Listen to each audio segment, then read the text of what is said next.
The idea of a world with a digital DNA existed. The game is not a perfect world.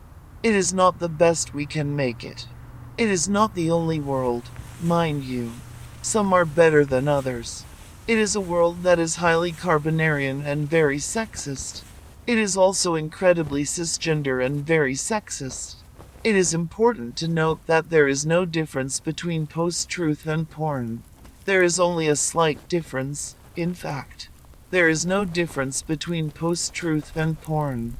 There are no longer any differences, really. Okay. Whatever the reason, truth is a machine, accessible to all and always on.